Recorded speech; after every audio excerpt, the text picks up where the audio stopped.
Hello बच्चों, कैसे हो? बढ़िया। आप बढ़िया तो मैं भी बढ़िया। तो देखो बच्चों, आज हमें क्या पढ़ाई करनी है।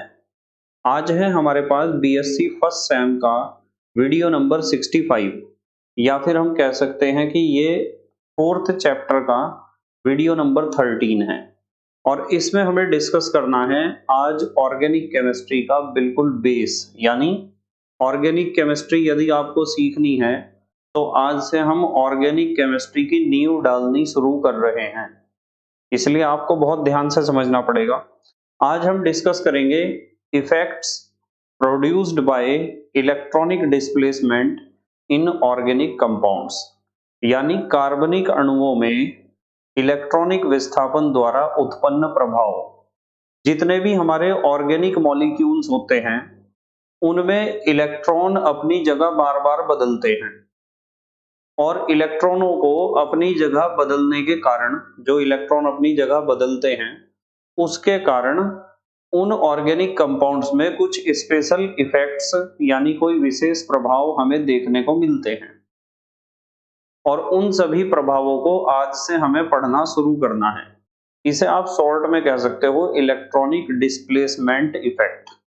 यानी ऑर्गेनिक मॉलिक्यूल्स में जब इलेक्ट्रॉन्स अपनी जगह बदलते हैं तो जगह बदलने से क्या होता है कि ऑर्गेनिक मॉलिक्यूल्स में कुछ स्पेशल इफेक्ट आपको देखने को मिलेंगे, जिन्हें हम कह सकते हैं इलेक्ट्रॉनिक डिस्प्लेसमेंट इफेक्ट।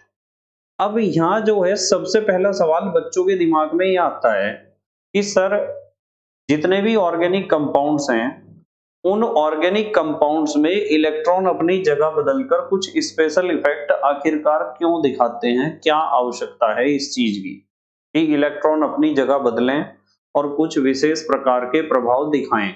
इस चीज की क्या आवश्यकता है? तो इसकी आवश्यकता क्यों है, सबसे पहले उसी के बारे में बात करते हैं। ध्यान से देखना, यहाँ लिखा हुआ है किसी केमिकल रिएक्शन में केवल एक्टिवेटेड मॉलिक्यूल ही पार्टिसिपेट करते हैं। कोई भी केमिकल रिएक्शन है उसमें केवल वे ही मॉलिक्यूल पार्टिसिपेट करते हैं जो एक्टिवेटेड हों, यानी सक्रिय हों, यानी एक्टिव हों।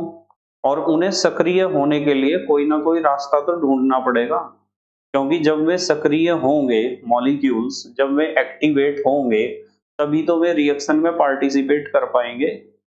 तो हमने पढ़ा कि किसी केमिकल रिएक्शन में केवल एक्टिवेटेड मॉलिक्यूल्स ही पार्टिसिपेट कर पाते हैं या करते हैं। इसलिए ऑर्गेनिक मॉलिक्यूल्स का भी रिएक्शन में भाग लेने से पहले एक्टिव होना जरूरी है। किसी भी ऑर्गेनिक मॉलिक्यूल का रिएक्शन में पार्टिसिपेट करने से पहले एक्टिव होना जरूरी है। इनमें यह एक्टिवेशन विभिन्न प्रकार के इलेक्ट्रॉनिक डिस्प्लेसमेंट द्वारा होता है।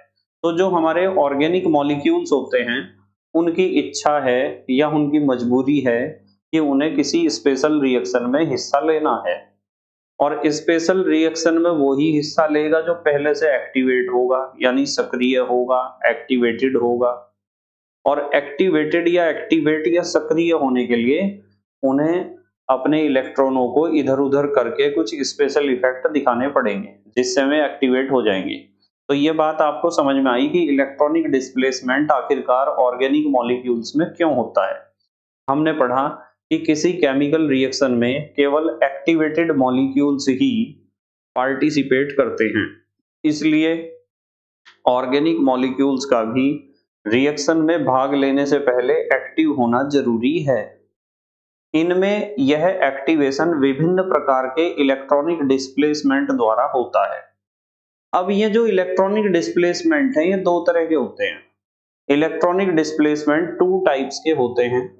उनमें से बेटे पहला टाइप तो होता है स्टेबल डिस्प्लेसमेंट और दूसरा होता है अनस्टेबल डिस्प्लेसमेंट। तो सबसे पहले हम बात करते हैं स्टेबल डिस्प्लेसमेंट की, यानी स्थायी स्थानांतरण या स्थायी प्रभाव भी आप कह सकते हो।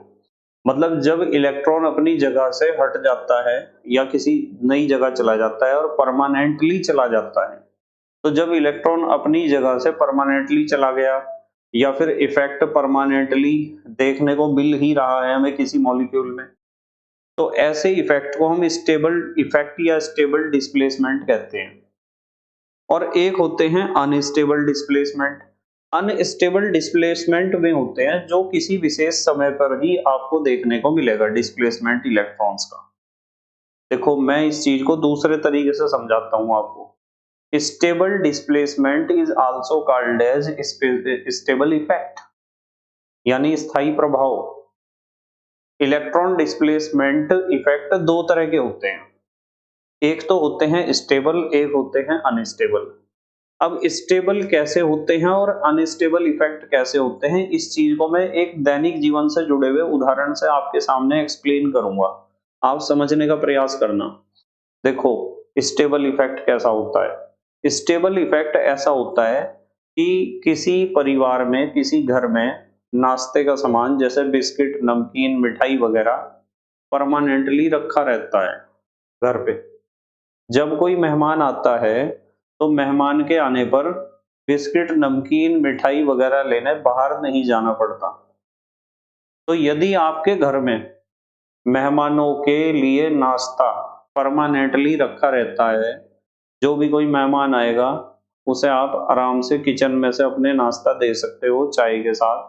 तो यदि वो आपका नाश्ते का सामान आपके घर में परमानेंटली रखा हुआ है, तो ऐसे इफेक्ट को मैं कहूंगा कि वो एक स्टेबल इफेक्ट है या परमानेंट इफेक्ट है। यानी नाश्ते के सामान की उपलब्धता आपके घर में परमानेंट है। तो ऐसे ही होता है स्टेबल डिस्प्लेसमेंट। स्टेबल डिस्प्लेसमेंट ऐसा होता है जो इफेक्ट हर समय देखने को मिलता है।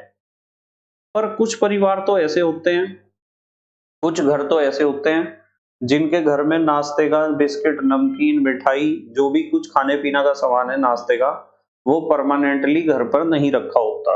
वे वे क्या करते हैं, जब घर पे मेहमान आ जाएंगे ना, तो मेहमान आने के बाद घर में से कोई बच्चा जाएगा पड़ोस की दुकान में और वहां से लेके आएगा बिस्किट, नमकीन, मिठाई वगैरह जो भी है नाश्ते का सामान। तो मुझे यूँ बताओ कि उस नाश्ते के सामान की, बिस्किट, नमकीन की उपलब्धता क्या उस घर में परमानेंट है? नहीं। वे बिस्किट, नमकीन तभी लाते हैं जब उनके घर मेहमान आ जाते हैं, और यदि उनके घर मेहमान नहीं आए तो बिस्किट, नमकीन वहाँ नहीं मिलेंगे। क्योंकि उनके मम्मी-पापा ने जब बिस्किट, नमकीन ला के रखे तो बच्चे ही उन्हें खत्म कर देते हैं। तो फिर मेहमानों के लिए क्या बचेगा? तो इसलिए मम्मी-पापा को सोच समझ के काम करना पड़ता है कि ये तो ऐसे बच्चे हैं हमारे कि यदि हमने यहाँ नाश्ते का सामान ला के रख दिया ना, तो अपने आप को ही मेहमान समझना शुरू कर देंगे। तो तो यहाँ हमने 2 घरों की तुलना की है। एक घर तो ऐसा जिनके यहाँ बिस्किट, नमकीन हमेशा उपलब्ध हैं। तो ऐसे इफेक्ट को आप परमानेंट इफेक्ट या स्टेबल इफेक्ट या स्टेबल डिस्प्लेसमेंट कहोगे। और एक घर ऐसा है जहां मेहमान दरवाजे पे आके खड़ा हो गया, जब आप नाश्ते का सामान लेके आओगे बिस्किट, नमकीन, तो मेहमान के आने पर आपने अपना प्रभाव दिखाया। तो ऐसे इफेक्ट को हम कहते हैं टेम्परेरी इफेक्ट या टेम्परेरी डिस्प्लेसमेंट या अनस्टेबल इफेक्ट या अनस्टेबल डिस्प्लेसमेंट। तो इलेक्ट्रॉन जो अपनी जगह बदलते हैं ना, उससे कई तरह के इफेक्ट डेवलप होते हैं। उनमें से कुछ इफेक्ट तो ऐसे हैं जो मेहमानों का इंतजार नहीं करते, वे हमेशा काम करते रहते हैं। यहाँ ऑर्गेनिक मॉलिक्यूल के लिए मेहमान होता है अटैकिंग रिएजेंट, आक्रमणकारी अभिकर्मक। समझ रहे हैं ना आप? तो कुछ तो इफेक्ट ऐसे हैं जब आक्रमणकारी अभिकर्मक आकर खड़ा हो जाएगा दरवाजे पे, जब इलेक्ट्रॉन अपना डिस्प्लेस होगा और अपना प्रभाव दिखाएगा, तो ऐसे सारे डिस्प्लेसमेंट को मैं कहूंगा टेम्परेरी डिस्प्लेसमेंट या अनस्टेबल डिस्प्लेसमेंट।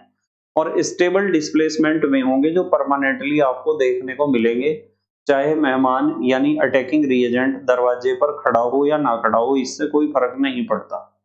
तो स्टेबल डिस्प्लेसमेंट हमें 4 तरह के पढ़ने हैं। एक तो कॉन्जुगेशन इफेक्ट, एक हाइपर कॉन्जुगेशन, एक इंडक्टिव इफेक्ट और एक मेसोमेरिक इफेक्ट। ये चारों होते हैं स्टेबल डिस्प्लेसमेंट या परमानेंट इफेक्ट। और फिर बेटे अनस्टेबल डिस्प्लेसमेंट या टेम्परेरी इफेक्ट दो तरह के हमें पढ़ने हैं, इलेक्ट्रोमेरिक इफेक्ट और इंडक्टोमेरिक इफेक्ट। तो आज का हमारा जो मेन अटेंशन रहेगा वो रहेगा हाइपर कॉन्जुगेशन पर या अति संयुग्मन पर। अब हाइपर कॉन्जुगेशन या अति संयुग्मन क्या है? तो सबसे पहले तो मैं आपको बताता हूं कि हाइपर कॉन्जुगेशन की हमें जरूरत क्यों पड़ी। सबसे पहले हम सीखते हैं किसी भी चीज को समझने से पहले कि जिस चीज को आज हम पढ़ने जा रहे हैं या समझने जा रहे हैं, आखिरकार उसकी आवश्यकता क्यों पड़ी? क्या जरूरत आन पड़ी हमारे सामने कि हम हाइपर कॉन्जुगेशन को पढ़ने के लिए मजबूर हुए? फिर हम समझेंगे कि हाइपर कॉन्जुगेशन क्या होता है, और फिर हम समझेंगे कि हाइपर कॉन्जुगेशन का कहाँ-कहाँ हमें प्रभाव देखने को मिलता है, यानी एप्लीकेशंस ऑफ हाइपर कॉन्जुगेशन। तो हम 3 पड़ावों पर स्टडी करेंगे हाइपर कॉन्जुगेशन की। सबसे पहले हम डिस्कस करेंगे कि हाइपर कॉन्जुगेशन की आखिरकार जरूरत क्यों पड़ी, और दूसरे नंबर पर हम डिस्कस करेंगे कि हाइपर कॉन्जुगेशन आखिरकार होता क्या है, और तीसरे नंबर पर हम डिस्कस करेंगे कि हाइपर कॉन्जुगेशन के क्या-क्या फायदे हमें हुए केमिस्ट्री को समझने के लिए, यानी एप्लीकेशंस ऑफ हाइपर कॉन्जुगेशन। तो आते हैं पहले पड़ाव पर कि हाइपर कॉन्जुगेशन या अति संयुग्मन की आवश्यकता क्यों पड़ी। देखो, इस चीज को समझाने से पहले कि आवश्यकता क्यों पड़ी, इसे समझाने से पहले मैं आपके साथ थोड़ा सा डिस्कशन और करना चाहता हूं कि क्योंकि बच्चे जब इस टॉपिक को पढ़ते हैं ना, तो उन्हें इसका मतलब ही नहीं समझ में आता, अर्थ। जब आप किसी भी टर्म को पढ़ते हो, किसी भी शब्द को पढ़ते हो, किसी भी डेफिनेशन को पढ़ते हो, तो आपको सबसे पहले पता होना चाहिए कि जो चीज हम पढ़ने जा रहे हैं उसका अर्थ क्या है। ठीक है? जैसे हमारे सामने आया हाइपर कॉन्जुगेशन या अति संयुग्मन। तो हाइपर का मतलब या अति का मतलब तो ज्यादा होता है। यह तो बात समझ में आती होगी आपके कि हाइपर माने ज्यादा, अति माने बहुत ज्यादा, अधिक। पर यहाँ जो मुख्य शब्द है वो है कॉन्जुगेशन या संयुग्मन। कॉन्जुगेशन या संयुग्मन का मतलब समझ में आ गया तो सब समझ में आ गया। कॉन्जुगेशन या संयुग्मन कहते हैं विकारी विकार को। विकार, विकार माने कमी, बीमारी, बिगड़ जाना। ठीक है?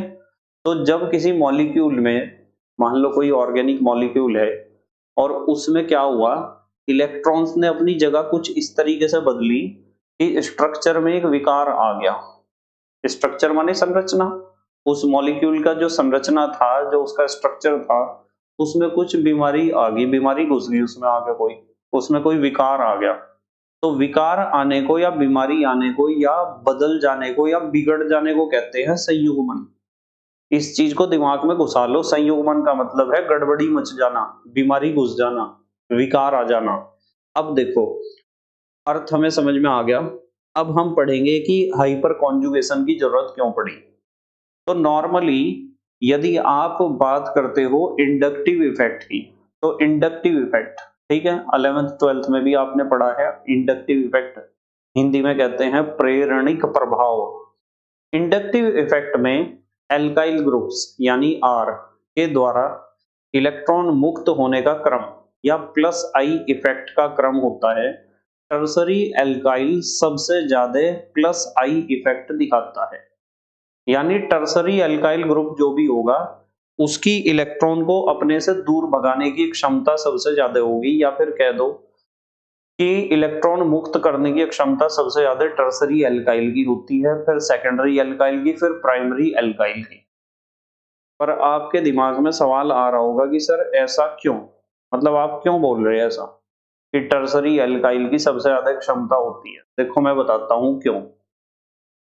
यदि हम यहाँ बात करते हैं टर्सरी एल्काइल की, तो बेटे टर्सरी एल्काइल ऐसा ही तो होता है। देखो, जैसे हमारे पास हमारे पास एक CH3 ग्रुप ये है, और एक CH3 ग्रुप ये है, और एक CH3 ग्रुप ये है। ये 3 CH3 ग्रुप हैं, और ये तीनों जुड़े हुए हैं एक कार्बन एटम से इस तरीके से, और यहां हमने एक बॉन्ड खाली छोड़ दिया, और हम इसी बॉन्ड के इलेक्ट्रॉन्स के बारे में बात कर रहे हैं। तो आपको पता है कि CH3 जो है मिथाइल ग्रुप, एक ऐसा ग्रुप है जो इलेक्ट्रॉन्स को अपने से दूर भगाता है। तो इसने इलेक्ट्रॉन दूर भगाए, इसने भी इलेक्ट्रॉन दूर भगाए, इसने भी इलेक्ट्रॉन दूर भगाए, जिसकी वजह से इस बॉन्ड के इलेक्ट्रॉन भी दूर भाग गए हैं। यानी ये जो आपका टर्सरी एल्काइल ग्रुप है, इलेक्ट्रॉन के इस जोड़े को छोड़ने के लिए तैयार है ना तैयार? क्योंकि ये तीनों भी अपने अपने इलेक्ट्रॉन के जोड़े को धक्का दे रहे होंगे, जिसकी वजह से इस वाले बॉन्ड के इलेक्ट्रॉन इस पूरे के पूरे ग्रुप से दूर भागेंगे। इसलिए हमने कहा इंडक्टिव इफेक्ट ये तीनों प्लस आई इफेक्ट दिखाते हैं, तो ये हमारा टर्सरी एल्काइल ग्रुप भी प्लस आई इफेक्ट दिखाएगा, यानी बॉन्ड पेयर ऑफ इलेक्ट्रॉन को अपने से दूर भगाने की कोशिश करेगा सबसे ज्यादा। पर यदि आप इसका कंपैरिजन करते हो सेकेंडरी एल्काइल ग्रुप से, तो सेकेंडरी एल्काइल में आप एग्जांपल इसका ले लो CH3, और यहां भी CH3 है, और यहां है आपका CH, और ये बॉन्ड। तो अब मुझे यूं बताओ, इलेक्ट्रॉन को धक्का देने वाले दो ही तो हैं यहाँ। तो यहां भी हालांकि इलेक्ट्रॉन तो दूर जाएंगे इस ग्रुप से भी, पर इसमें इलेक्ट्रॉन का छोड़ने का जो क्षमता होगा, इस बॉन्ड पेयर ऑफ इलेक्ट्रॉन को छोड़ने की क्षमता सेकेंडरी एल्काइल में कम होगी टर्सरी एल्काइल के मुकाबले, क्योंकि यहाँ तो 3 लोग या 3 स्पीसीज या 3 एल्काइल ग्रुप सपोर्ट कर रहे हैं इसे इलेक्ट्रॉन के जोड़े को छोड़ने में, और यहाँ केवल 2 ही ग्रुप हैं, 2 ही एल्काइल ग्रुप हैं जो इसे सपोर्ट कर रहे हैं इस बॉन्ड पेयर ऑफ इलेक्ट्रॉन को छोड़ने में। इसे छोड़ना है ना यहाँ से। अब यदि आप आते हो प्राइमरी एल्काइल ग्रुप, जैसे मैं कहूं कि CH3 सिंगल बॉन्ड CH2, और हम इस बॉन्ड की बात कर रहे हैं, इसके बॉन्ड पेयर ऑफ इलेक्ट्रॉन की, तो यहाँ तो इसके पास केवल यही है एक CH3 जो इस बॉन्ड पेयर ऑफ इलेक्ट्रॉन को छोड़ने में इस वाले कार्बन की हेल्प कर रहा, ठीक है। और यदि आप इससे भी नीचे चले जाते हो, जैसे आप आ जाओ, अब यही लिख देता हूं, चलो अब आप आ जाओ सीधा CH3 पर, बस मिथाइल। तो आपको पता है कि इसकी इस वाले कार्बन की हेल्प कोई नहीं कर रहा इस बॉन्ड पेयर ऑफ इलेक्ट्रॉन को छोड़ने में, तो हमें पता चला इसके आगे आप लिख सकते हो, यहां लिख सकते हो मिथाइल, ठीक है, मिथाइल। तो कहने की बात यह है कि यदि आप इंडक्टिव इफेक्ट से इस चीज को देखते हो, तो आपको पता चलेगा कि आपका जो ये सेकेंडरी जो टर्सरी एल्काइल है, उसमें इलेक्ट्रॉन छोड़ने की टेंडेंसी सबसे ज्यादा है, सेकेंडरी में कम है, प्राइमरी में उससे भी कम, और सबसे कम है मिथाइल में। पर क्या ये सब सही बात है जो हम कर रहे हैं? यदि आप इंडक्टिव इफेक्ट की तरफ ध्यान ही ना दो और आप देखो एल्काइल ग्रुप, और वो एल्काइल ग्रुप किसी अनसैचुरेटेड कार्बन एटम से जुड़ा हुआ है, जैसे अनसैचुरेटेड का मतलब होता है डबल बॉन्डेड या ट्रिपल बॉन्डेड। तो यदि कोई एल्काइल ग्रुप यानी R के किसी अनसैचुरेटेड कार्बन एटम, जैसे कार्बन डबल बॉन्ड कार्बन, ये वाला कार्बन अनसैचुरेटेड कार्बन है क्योंकि इसके पास डबल बॉन्ड है, और ये वाला कार्बन भी अनसैचुरेटेड है, असंतृप्त है, क्योंकि इसके पास भी डबल बॉन्ड है। तो हम यहाँ बात कर रहे कि बट एल्काइल ग्रुप के किसी unsaturated carbon atom, example carbon double bond carbon या कार्बन डबल बॉन्ड ऑक्सीजन, देखो अनसैचुरेटेड कार्बन है, से जुड़े होने पर इलेक्ट्रॉन मुक्त होने का क्रम उल्टा हो जाता है। यदि यदि हमारा जो कार्बन एटम है ना, चाहे वो प्राइमरी है या सेकेंडरी या टर्सरी, वो कार्बन एटम यदि किसी अनसैचुरेटेड कार्बन एटम से जुड़ा हुआ है, यानी डबल बॉन्ड वाले कार्बन एटम से जुड़ा हुआ है, तो उसके इलेक्ट्रॉन रिलीज करने की टेंडेंसी जस्ट अपोजिट हो जाती है। देखो, प्राइमरी एल्काइल ग्रुप की इलेक्ट्रॉन छोड़ने की टेंडेंसी सबसे ज्यादा होगी, सेकेंडरी की उससे कम, और टर्सरी की सबसे कम। अब ये बात बच्चों के हजम नहीं होती है, ये बात बच्चों को समझ नहीं आती, सर आप क्या कह रहे हैं। देखो मैं बता रहा हूँ क्या कह रहा हूँ, देखो यही समझाता हूँ आपको, या फिर यहाँ समझते हैं। चलो मान लो मैं आपको यूं कह रहा कि मेरे पास एक एक इसी तरह का एक टर्सरी एल्काइल ग्रुप है, यहाँ मैं टर्सरी एल्काइल ग्रुप बनाता हूँ, देखो ये बना दिया, टर्सरी एल्काइल ग्रुप बन गया। अब ये टर्सरी एल्काइल ग्रुप में यहाँ इलेक्ट्रॉन का जोड़ा है, और इस इलेक्ट्रॉन के जोड़े को छोड़ना है, और मैं आपको कह रहा कि ये टर्सरी एल्काइल ग्रुप का ये वाला जो कार्बन एटम है, वो कार्बन एटम ध्यान से समझना, ये टर्सरी एल्काइल ग्रुप बना दिया, इसका जो ये वाला कार्बन एटम है, ये जिस कार्बन से जुड़ा हुआ है वो डबल बॉन्डेड कार्बन है मान लो, ठीक है। तो होगा क्या? होगा ये कि इसकी ये टर्सरी एल्काइल ग्रुप है जो जिसका कार्बन डबल बॉन्डेड कार्बन से यानी अनसैचुरेटेड कार्बन से जुड़ा हुआ है, इसकी इलेक्ट्रॉन छोड़ने की टेंडेंसी सबसे कम होगी और यहाँ टर्सरी की सबसे ज्यादा थी। अब यदि मैं बात कहूं कि इसकी सबसे कम होगी तो मैं निशान ऐसा लगाऊंगा, तो इसकी इससे ज्यादा किसकी होगी जी? इससे ज्यादा होगी इसकी सेकेंडरी की, CH3 CH3 CH, और ये भी डबल बॉन्डेड कार्बन से जुड़ा हुआ है, और इससे ज्यादा किसकी होगी? प्राइमरी की होगी। प्राइमरी का मतलब CH3 सिंगल बॉन्ड CH2, और ये जुड़ा हुआ है कार्बन डबल बॉन्ड कार्बन से, और उससे भी कम किसकी होगी? मिथाइल की। ठीक है, मतलब कहने की बात यह है कि आपको सिर्फ एक बात समझनी है यहाँ, एक बात ये समझनी है कि नॉर्मली, दोबारा फिर बता रहा हूं ध्यान से समझना, नॉर्मली जब आप देखते हो तो टर्सरी एल्काइल ग्रुप की इलेक्ट्रॉन छोड़ने की टेंडेंसी सबसे ज्यादा होती है और प्राइमरी की सबसे कम, जैसे मिथाइल की सबसे कम। पर यदि आपका एल्काइल ग्रुप का जो कार्बन एटम है, ये कार्बन एटम, वो किसी डबल बॉन्डेड कार्बन एटम से जुड़ा हुआ है, तो ये सीक्वेंस बिल्कुल उल्टा हो जाता है। फिर पता क्या हो जाता है? फिर हो जाता है कि भाई यहाँ अब जब आप ऊपर देख रहे ना, तो यूं बताओ ये टर्सरी एल्काइल ग्रुप है या नहीं है? आप कहोगे कि हाँ सर है। और ये बताओ ये भी टर्सरी एल्काइल ग्रुप है या नहीं है? है। पर इन दोनों में एक डिफरेंस है, ये टर्सरी एल्काइल ग्रुप किसी भी कार्बन से जुड़ा हुआ है, पर ये वाला टर्सरी एल्काइल ग्रुप का कार्बन जिस कार्बन से जुड़ा हुआ है वो कार्बन कैसा है? अनसैचुरेटेड। तो दोनों में डिफरेंस है। इसी तरह यहाँ ये सेकेंडरी एल्काइल ग्रुप है और ये भी सेकेंडरी एल्काइल ग्रुप है, पर नीचे वाले सेकेंडरी एल्काइल ग्रुप की एक खासियत है कि इसका जो कार्बन एटम है वो किसी ऐसे कार्बन एटम से जुड़ा हुआ है जो अनसैचुरेटेड है, और ऐसा ही हमने किया है प्राइमरी में। ये प्राइमरी एल्काइल ग्रुप है और ये भी प्राइमरी एल्काइल ग्रुप है, पर इसका कार्बन जिस कार्बन से जुड़ा हुआ है वो अनसैचुरेटेड है, बस ये डिफरेंस है।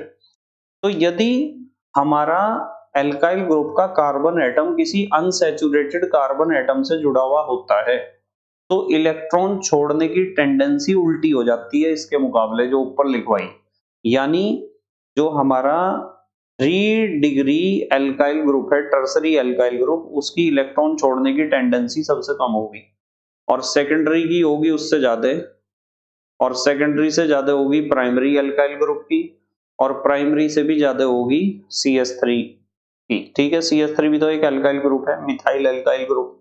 ठीक है, अब ये बातें बच्चों की समझ में नहीं आती, यहाँ बच्चे फंस जाते हैं। कहाँ फंसते हैं? देखो, हमने अब तक क्या पढ़ा? हमने पढ़ा कि इंडक्टिव इफेक्ट में एल्काइल ग्रुप के द्वारा इलेक्ट्रॉन मुक्त होने का क्रम या प्लस आई इफेक्ट का क्रम होता है, टर्सरी सबसे ज्यादा प्लस आई दिखाएगा या इलेक्ट्रॉन छोड़ेगा, सेकेंडरी उससे कम, प्राइमरी उससे कम, और मिथाइल सबसे कम। पर बट एल्काइल ग्रुप के किसी अनसैचुरेटेड कार्बन एटम से जुड़े होने पर इलेक्ट्रॉन मुक्त होने का क्रम उल्टा हो जाता है यदि वो अनसैचुरेटेड यानी ऐसे कार्बन से जुड़ा हुआ है या ऐसे कार्बन से। तो सीक्वेंस में जो प्राइमरी एल्काइल ग्रुप है उसकी इलेक्ट्रॉन छोड़ने की टेंडेंसी सबसे ज्यादा होगी और टर्सरी की हो जाएगी सबसे कम। इसका कारण यह है कि अनसैचुरेटेड कार्बन एटम के उपस्थित होने पर पास वाला कार्बन हाइड्रोजन बॉन्ड वीक हो जाता है।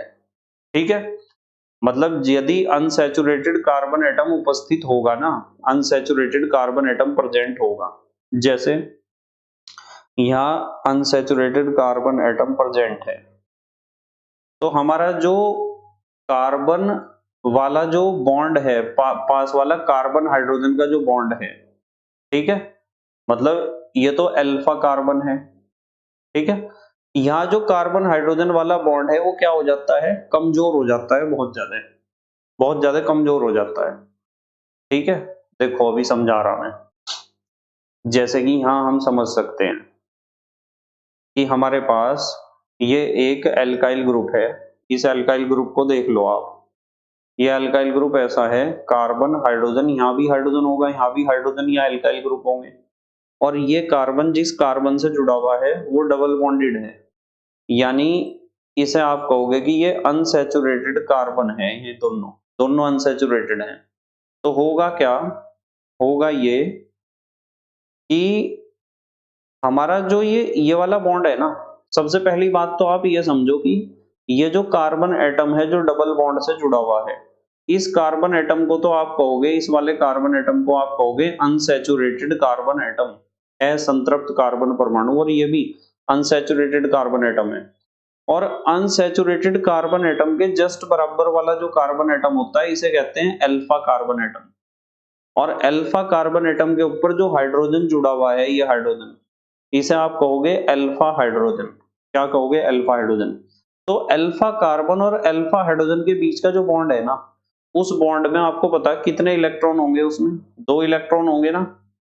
तो उसके ये इस बॉन्ड के दोनों इलेक्ट्रॉन यहां से यहां आ गए, और जब यहां डबल बॉन्ड बन गया, खुद सोचो, यदि यहां डबल बॉन्ड बन जाएगा तो कार्बन कोई 5 बॉन्ड कैरी कर सकेगा। कार्बन का तो वैलेंसी 4 होता है, संयोजकता कितनी होती है कार्बन की? 4। यदि यहाँ डबल बॉन्ड बन गया तो बेटे ये तो मजबूत बॉन्ड है सिग्मा, और ये डबल बॉन्ड में जो पाई बॉन्ड होगा वो कमजोर होगा, और कमजोर पाई बॉन्ड के दोनों इलेक्ट्रॉन बराबर वाले कार्बन एटम के पास चले जाएंगे। तो होगा क्या? देखो, जब इस बॉन्ड के दोनों इलेक्ट्रॉन यहां जाके एक बॉन्ड और बना देते हैं, तो ये तो H पॉजिटिव यहाँ बचेगा। भाई अपना इलेक्ट्रॉन भी इसने खो दिया, तो ये तो H पॉजिटिव तो हो गया अलग, बीच में कोई बॉन्ड नहीं है।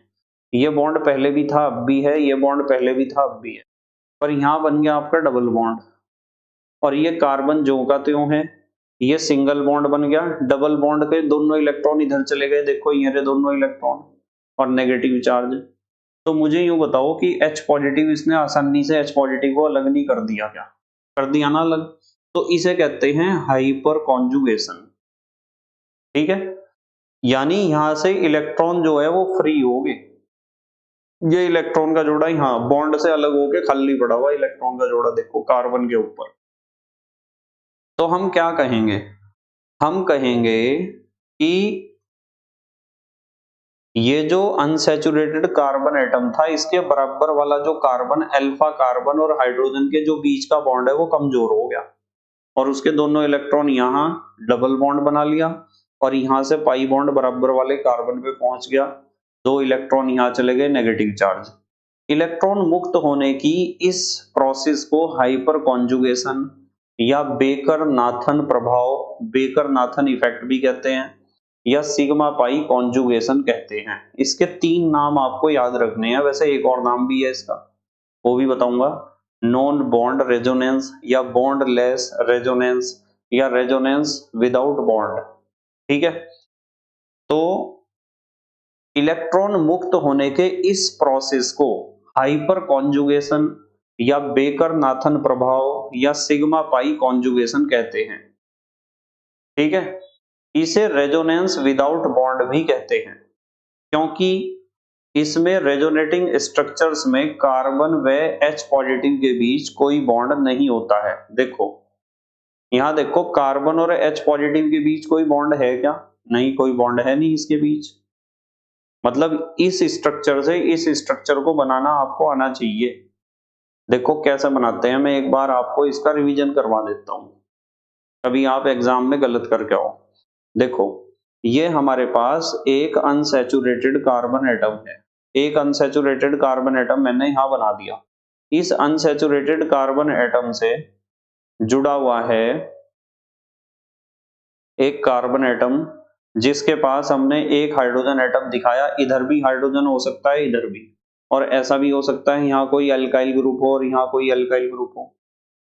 तो होता क्या है?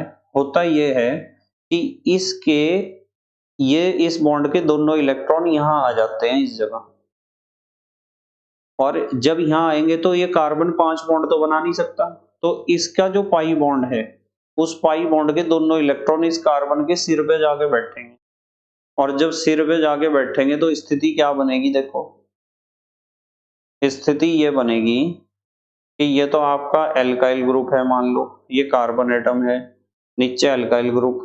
तो यहाँ से जब दोनों इलेक्ट्रॉन इधर चले गए तो वो तो बेचारा बिना इलेक्ट्रॉनों के ही रह गया, H पॉजिटिव ही बचा वहां तो सिर्फ। और यहाँ आपका एक बॉन्ड तो पहले से ही था और ये 2 इलेक्ट्रॉन और आ गए, तो यहाँ बन जाएगा डबल बॉन्ड।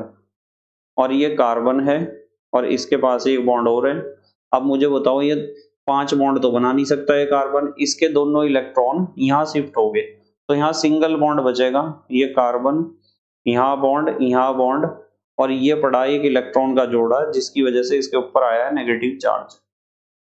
तो ये दोनों जो हैं इन्हें हम कहते हैं कि ये रेजोनेटिंग स्ट्रक्चर है।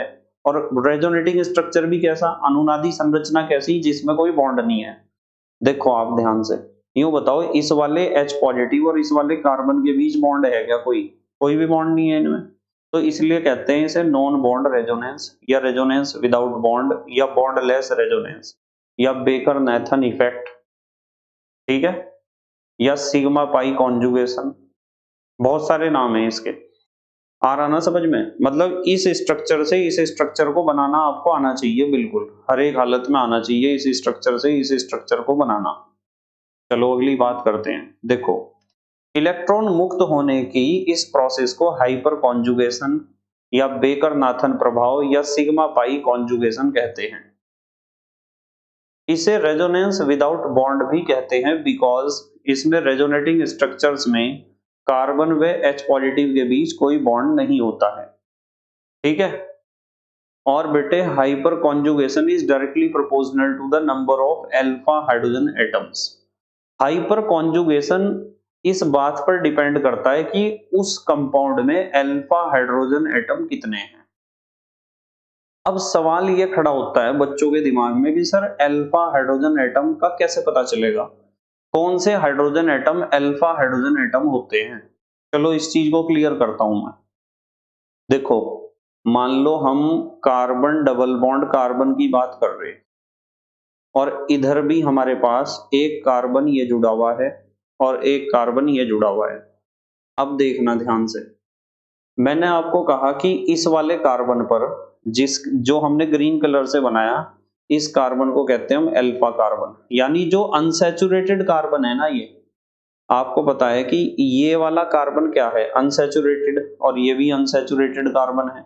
अनसैचुरेटेड कार्बन के जस्ट बराबर वाला जो कार्बन ग्रीन कलर से बनाया है उसे आप अल्फा कार्बन कहोगे। क्या कहोगे? Alpha carbon. और ऐसे ही ये वाला अल्फा कार्बन होगा। तो अल्फा कार्बन के ऊपर कितने हाइड्रोजन एटम अटैच हैं, इसके ऊपर डिपेंड करता है हाइपर कॉन्जुगेशन, कितने हाइड्रोजन एटम अटैच हैं। देखो, यदि मैं आपको कहूं कि इसके पास केवल एक ये हाइड्रोजन एटम और एक ये हाइड्रोजन एटम और एक हाइड्रोजन एटम ये है, तो 3 हाइड्रोजन एटम हो गए, और इसके पास भी 3 हाइड्रोजन एटम है। ये जो स्ट्रक्चर हमने बनाया, ये स्ट्रक्चर इसका है, देखो CH3 single bond C, double bond C, single bond CH3, जिसे आप ब्यूट 2 इन कहते हो या 2 ब्यूटीन या ब्यूटीन 2। इसमें आप देख रहे कि अल्फा कार्बन के 3 हाइड्रोजन तो ये रहे और 3 ये रहे, तो टोटल अल्फा हाइड्रोजन एटम कितने हैं? 6। और 6 अल्फा हाइड्रोजन एटम हैं, तो समझ जाओ कि ये बहुत ज्यादा हाइपर कॉन्जुगेशन दिखाएगा, बहुत ज्यादा।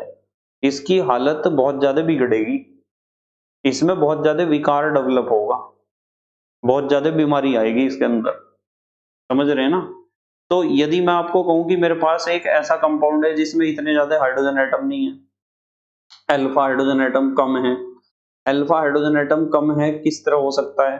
ऐसे हो सकता है कि मान लो मेरे पास एक कंपाउंड ऐसा है, देखो कार्बन डबल बॉन्ड कार्बन, इधर हमने लिख दिया कि यहाँ हमारे पास जो कार्बन है उसके पास कोई भी हाइड्रोजन एटम नहीं है, और यहाँ CH3, यहाँ CH3 और यहाँ CH3 कर दिया हमने। तो बताओ, आपको तो पता है कि ये जो हमारे पास डबल बॉन्डेड कार्बन है, अनसैचुरेटेड कार्बन, और इसके पास वाला ये जो कार्बन है अल्फा कार्बन है, अल्फा कार्बन के पास कोई भी हाइड्रोजन एटम नहीं है। इससे अगले वाले तो ये तो बीटा कार्बन है, ये भी बीटा है, ये भी बीटा, ये भी बीटा। अल्फा कार्बन के पास यदि कोई हाइड्रोजन होता तो मैं उसे अल्फा हाइड्रोजन कहता, और यदि इधर भी ऐसी स्थिति हो जाए तो इसके पास एक भी अल्फा हाइड्रोजन नहीं होने का इस कंपाउंड के पास, तो इसमें आपको हाइपर कॉन्जुगेशन देखने को नहीं मिलेगा। हाइपर कॉन्जुगेशन देखने को केवल तभी मिलता है जब अनसैचुरेटेड कार्बन एटम के जस्ट बराबर वाला कार्बन, जिसे आप अल्फा कार्बन कहते हो, इसके पास हाइड्रोजन एटम अटैच हो।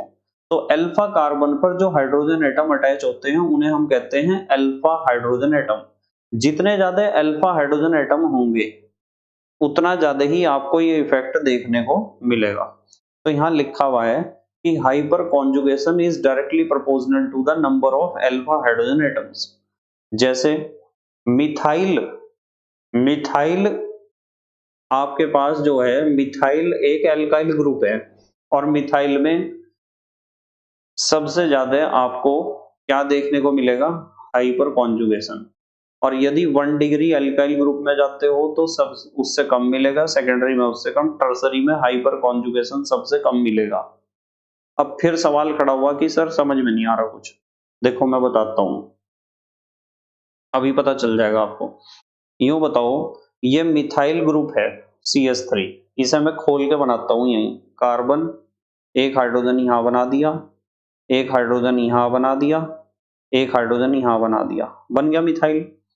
यदि ये इस तरह किसी अनसैचुरेटेड कार्बन एटम से जुड़ा हुआ हो, देखो ये अनसैचुरेटेड कार्बन है, अनसैचुरेटेड कार्बन के जस्ट बराबर वाला कार्बन क्या हुआ, अल्फा, और अल्फा कार्बन पर ये 3 हाइड्रोजन एटम अटैच हैं, तो तीनों अल्फा हाइड्रोजन एटम नहीं हुए। तो मिथाइल ग्रुप के पास कितने अल्फा हाइड्रोजन है, 3। और यदि अल्फा हाइड्रोजन 3 है तो यहाँ नीचे लिखा हुआ है, देखो अल्फा हाइड्रोजन एटम कितने हैं, 3 हैं। तो इसलिए ये सबसे ज्यादा हाइपर कॉन्जुगेशन दिखाएगा, क्योंकि इसकी 3 रेजोनेटिंग स्ट्रक्चर बनेंगी, ठीक है, या नॉन बॉन्ड रेजोनेंस कह दो या बॉन्डलेस रेजोनेंस कह दो। अब आ जाओ इस पे प्राइमरी। देखो ध्यान से देखना बिल्कुल, देखो CH3 सिंगल बॉन्ड CH2। अब आप जो है ना, ये इथाइल ग्रुप है और प्राइमरी इथाइल ग्रुप है, क्योंकि ये जो कार्बन है ये केवल एक ही कार्बन से इससे जुड़ा हुआ है, तो प्राइमरी है, प्राइमरी है ना, जब तो 1 डिग्री एल्काइल ग्रुप के नीचे इथाइल ग्रुप लिखा हमने यहाँ, प्राइमरी है। अब इसके स्ट्रक्चर को देखो, ये CH3 है, इस CH3 को यदि आप खोल के भी बना दो, ऐसे बना दो CH3 को, चलो ये CH3 बना दिया हमने, फिर सिंगल बॉन्ड बना दो, उसके बाद ये कार्बन बना दो, ये कार्बन यहां बना दिया, इसके ऊपर एक हाइड्रोजन जोड़ दो, नीचे एक हाइड्रोजन जोड़ दो। अब देखना ध्यान से, ये पूरा का पूरा हमने इथाइल ग्रुप को खोल के बना दिया C2H5 को, ये जुड़ा हुआ है किसी अनसैचुरेटेड कार्बन एटम से इस तरीके से। तो अब ध्यान दो, ये अनसैचुरेटेड कार्बन है, इसके जस्ट बराबर वाला कार्बन अल्फा कार्बन, और अल्फा कार्बन के पास कितने हाइड्रोजन है, देखो एक तो ऊपर एक तो नीचे, कितने हाइड्रोजन है, अल्फा हाइड्रोजन 2 ही तो हुए, यहाँ लिखा हुआ है नीचे अल्फा हाइड्रोजन 2, पहले वाले में अल्फा हाइड्रोजन 3 थे, मिथाइल ग्रुप में 3 अल्फा हाइड्रोजन थे। जितने अल्फा हाइड्रोजन होंगे उतने ही ज्यादा वो हाइपर कॉन्जुगेशन दिखाएगा, क्योंकि उतने ही ज्यादा नॉन बॉन्ड रेजोनेटिंग स्ट्रक्चर वो दिखाएगा। समझ में आ रहा ना? तो मिथाइल जो ग्रुप है उसका हाइपर कॉन्जुगेशन सबसे ज्यादा होगा, क्योंकि उसमें बिगाड़ने वाले 3 हैं। हाइपर कॉन्जुगेशन का मतलब बहुत ज्यादा बिगड़ जाना, बहुत ज्यादा विकार आ जाना, बहुत ज्यादा बीमारी आ जाना। तो जब यहाँ बिगड़ने वाले 3 अल्फा हाइड्रोजन है तो बिगड़ेगा तो है ही ज्यादा, फिर ज्यादा हाइपर कॉन्जुगेशन दिखाएगा। अब आ जाओ नेक्स्ट, प्राइमरी में आपने देखा कि कम दिखाएगा। अब आप सेकेंडरी में आ जाओ, आप इस ग्रुप को ध्यान से देख लो, इसे बताओ सेकेंडरी नहीं है क्या, ये कार्बन सेकेंडरी नहीं है, एक इससे जुड़ा हुआ एक इससे, 2 से। तो यदि आप इसमें, यहां तो साफ दिख रहा कि इसके आगे आप कार्बन बनाओगे फिर डबल बॉन्ड कार्बन, आप कहोगे कि सर ये तो हमारा अनसैचुरेटेड कार्बन एटम है और इसके जस्ट बराबर वाला है हमारा अल्फा कार्बन। अल्फा कार्बन के पास एक ही हाइड्रोजन है, ये रहा इसके बराबर में लिखा हुआ अल्फा हाइड्रोजन। तो यहाँ अल्फा हाइड्रोजन कितने हुए, एक, और यहाँ पहले वाले में 3 थे, फिर 2 हुए, फिर 1 हुए, यानी इसमें हाइपर कॉन्जुगेशन आपको कम मिलेगा। ठीक है, आ जाओ फिर अगले एग्जाम्पल पर। अब आते हैं टर्सरी एल्काइल ग्रुप पर। ये तृतीयक एल्काइल ग्रुप है, क्योंकि इस कार्बन से 3 कार्बन जुड़े हुए हैं, एक ये रहा, एक ये रहा, एक ये रहा। इसमें यदि मैं कहूं आपको कि यहाँ कार्बन बनेगा और डबल बॉन्ड, फिर कार्बन और फिर सिंगल बॉन्ड, आगे कुछ भी होता रहे, हमें तो यूं बता कि ये वाला कार्बन अनसैचुरेटेड कार्बन है और इसके जस्ट पहले वाला ये वाला कार्बन क्या है, अल्फा कार्बन। और बेचारे अल्फा कार्बन के पास एक भी हाइड्रोजन नहीं है, इसलिए हम कहेंगे टर्सरी एल्काइल ग्रुप में अल्फा हाइड्रोजन की संख्या कितनी होती है, 0। और जब इसके पास अल्फा हाइड्रोजन ही नहीं है तो फिर हाइपर कॉन्जुगेशन कहां से मिलेगा, इसमें तो नहीं मिलने का हाइपर कॉन्जुगेशन। तो आपको सिर्फ इस बात का ध्यान रखना है कि हाइपर कॉन्जुगेशन वहां ज्यादा मिलेगा जहां अल्फा हाइड्रोजन की संख्या ज्यादा होगी। ठीक है, मतलब प्लस आई इफेक्ट तो इसी में ही मिलेगा ज्यादा, टर्सरी में। पर प्लस आई इफेक्ट से हम सारे डिसीजन नहीं ले सकते।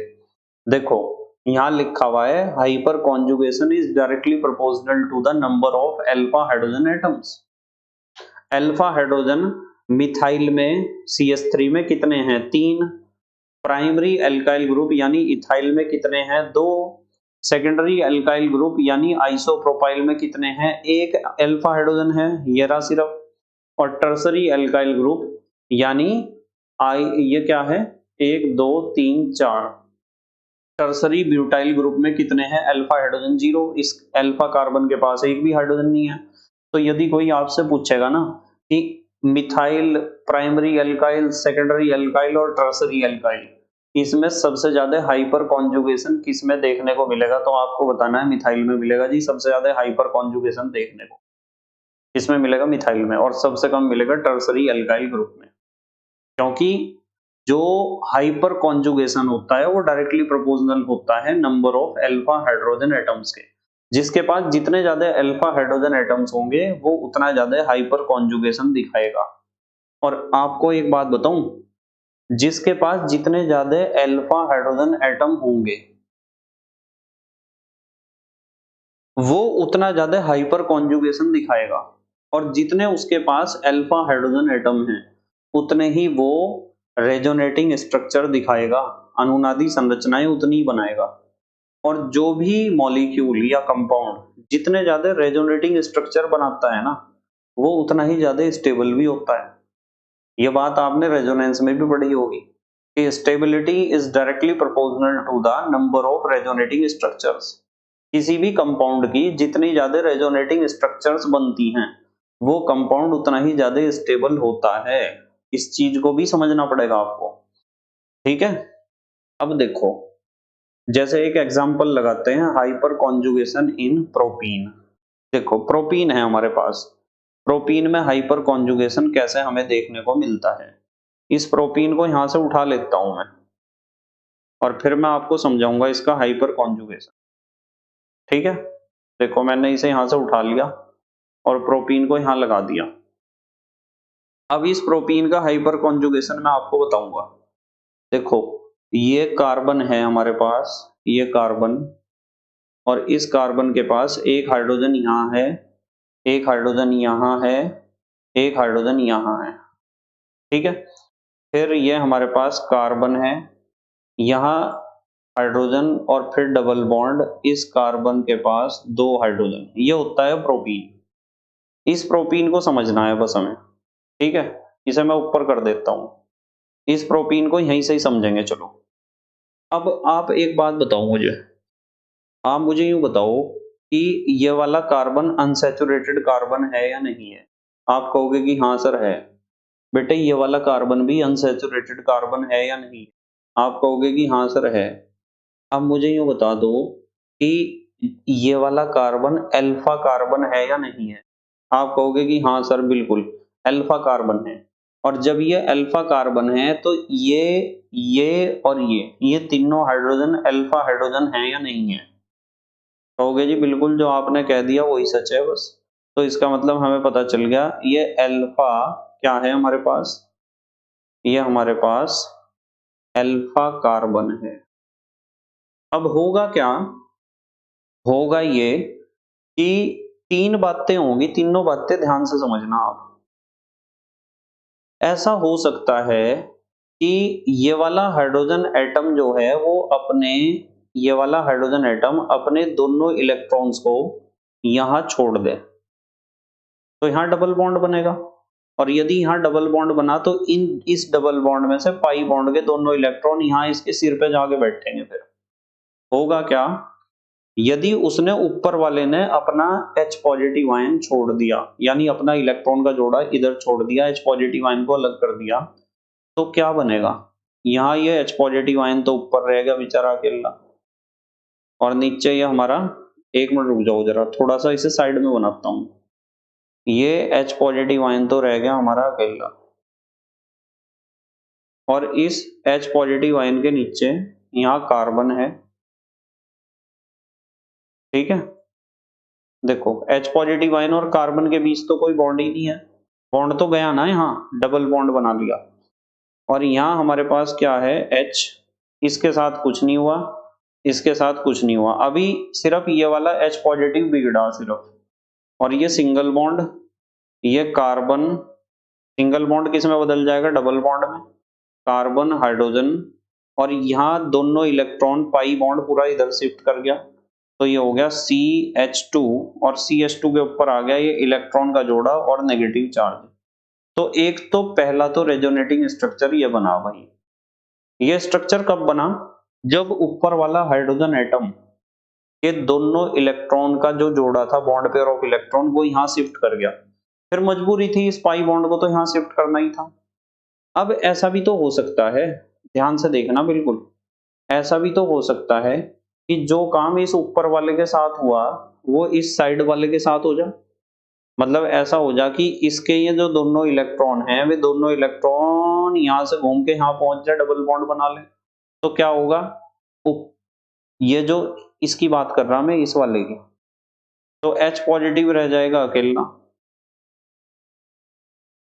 उसी से लिखो ब्लैक कलर के पेन से, H पॉजिटिव रह जाएगा अकेला, ये कार्बन है, ऊपर वाला HB ज्यों का त्यों है, नीचे वाला HB ज्यों का त्यों है, यहाँ बन जाएगा डबल बॉन्ड, और ये CH, ये सिंगल बॉन्ड, और ये CH2, और ये लोन पेयर आया और नेगेटिव चार्ज, ये दूसरा रेजोनेटिंग स्ट्रक्चर बना। अब ऐसा भी तो हो सकता है, एक तो और भी बच गया, अभी नीचे वाला बचा, ऐसा हो सकता है कि ये अपने दोनों इलेक्ट्रॉनों को यहाँ छोड़ दें डबल बॉन्ड बनाने के लिए, तो होगा क्या, होगा ये कि नीचे वाला जो H पॉजिटिव है, नीचे वाला H पॉजिटिव वो तो अलग हो गया, और इधर वाला H पॉजिटिव भी है, ऊपर वाला H पॉजिटिव भी है, यहाँ डबल बॉन्ड बन गया, यहाँ CH है, और ये वाला डबल बॉन्ड सिंगल बॉन्ड में कन्वर्ट हो गया CH2, और उसने इलेक्ट्रॉन का जोड़ा यहाँ दिया और नेगेटिव चार्ज। ठीक है, नेगेटिव चार्ज, तो हमें ये तीसरा रेजोनेटिंग स्ट्रक्चर मिलेगा जिसमें कोई बॉन्ड नहीं है। अब देखो ध्यान से, मैं आपको एक बात समझानी चाह रहा हूँ, आप जब पहले रेजोनेटिंग स्ट्रक्चर को देखते हो तो ऊपर वाला H पॉजिटिव बेघर हुआ है, तो एक तो रेजोनेटिंग स्ट्रक्चर ये बना, दूसरे वाले में लेफ्ट वाला H पॉजिटिव बेघर हुआ है, और तीसरे वाले में नीचे वाला बेघर हुआ है। समझ रहे आप, मतलब किससे अलग हुए ये अलग हुए इस अल्फा कार्बन से, इस अल्फा कार्बन से, इस अल्फा कार्बन से अलग हुए। और यहाँ आपको ये भी पता है कि ये जो डबल बॉन्ड वाला हमारे पास ये वाला जो कार्बन था, unsaturated, unsaturated carbon, unsaturated carbon, तो हमें यहाँ देखने को मिल रहा कि कौन अलग हुआ, तीन थे ना अल्फा हाइड्रोजन, तीनों बारी बारी से अलग हुए, और जब तीनों बारी बारी से अलग हुए तो तीन तरह के रेजोनेटिंग स्ट्रक्चर नहीं मिलेंगे हमें, बॉन्डलेस रेजोनेटिंग स्ट्रक्चर मिलेंगे और तीन तरह के रेजोनेटिंग स्ट्रक्चर मिलेंगे, तो इसका मतलब यह है स्टेबिलिटी तो बहुत ज्यादा आएगी, आएगी ना स्टेबिलिटी बहुत ज्यादा, आ रहा समझ में आपके, स्टेबिलिटी बहुत ज्यादा आएगी यदि तीन तरह के रेजोनेटिंग स्ट्रक्चर बनेंगे। अब देखो हमने पढ़ा था हाइपर कॉन्जुगेशन इन प्रोपीन। ये प्रोपीन में हमने देखो यहाँ तो आप देख रहे ऊपर वाला अलग हुआ, यहाँ ये वाला अलग हुआ और यहाँ नीचे वाला अलग हुआ। 3 तरह के रेजोनेटिंग स्ट्रक्चर बने यहाँ। क्लियर बात? चलो अब आपके समझ में आ गया कि हाइपर कॉन्जुगेशन क्या होता है। देखो मैं एक बार फिर आपको फास्टली समझाता हूँ हाइपर कॉन्जुगेशन में क्या होता है कि हमारे पास जो एल्काइल ग्रुप होता है ना, वो एल्काइल ग्रुप किसी अनसैचुरेटेड कार्बन एटम से अटैच होता है। देखो ये तो एल्काइल ग्रुप है, कुछ भी हो सकता है, मिथाइल भी हो सकता है, ये CH3 ठीक है। ये प्राइमरी एल्काइल ग्रुप भी हो सकता है, सेकेंडरी भी, टर्सरी भी। ये एल्काइल ग्रुप ऐसे कार्बन से अटैच है जो अनसैचुरेटेड है, यानी डबल बॉन्डेड कार्बन से।